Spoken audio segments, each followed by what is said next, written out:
Jau vakarėja, šešėliai ilgėja.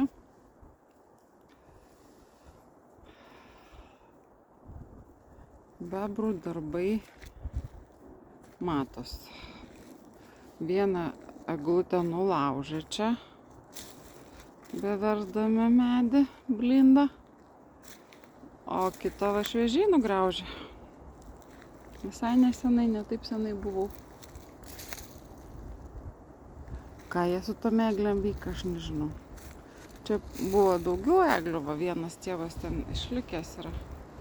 Ir čia buvo, jiem pasirodė, kad netinka kažkodėl. Čia dar kelios yra, bet neaišku, kur juos išliks. Nes aną kartą, kai buvau, mačiau, va graži eglutė žalia. Buvo. Bus to nebe žalia, nu nebent pamerksi vandenį, nes prieš tai mačiau, o koks gražus ežero mėlynumas. Mačiau, kad porą eglučių maudės maudykliai įmerktos. Tai nežinau, ar jos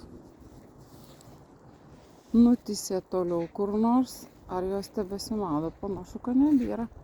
Nebesimata šakų išsikišusių. Tai panaudojo pagal kažkokiai paskirčiai buvo skirtas. Nežinau, man tų paslapčių neišdavė.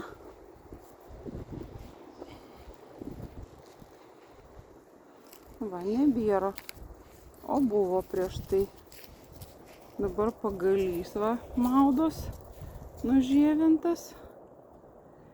Ne visai pilnai tik tai. O eglučių, kurios buvo, čia nebėra. Tai jas pamirkė ir nutempė kažkur tai.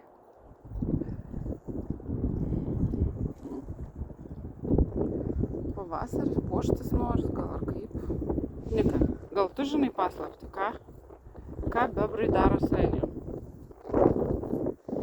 Va viena šakelė ten dar matos.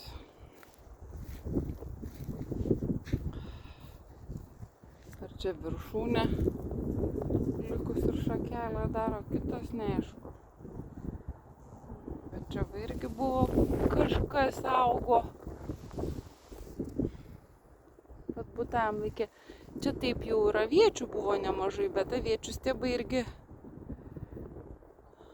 nučiaumoti ir susinešė matyt žiemą stiebų arbatą gyrė.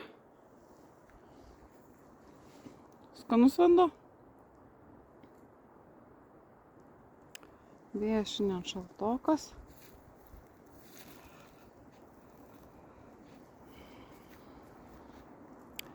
Kaip gražu pas mus Lietuvoje.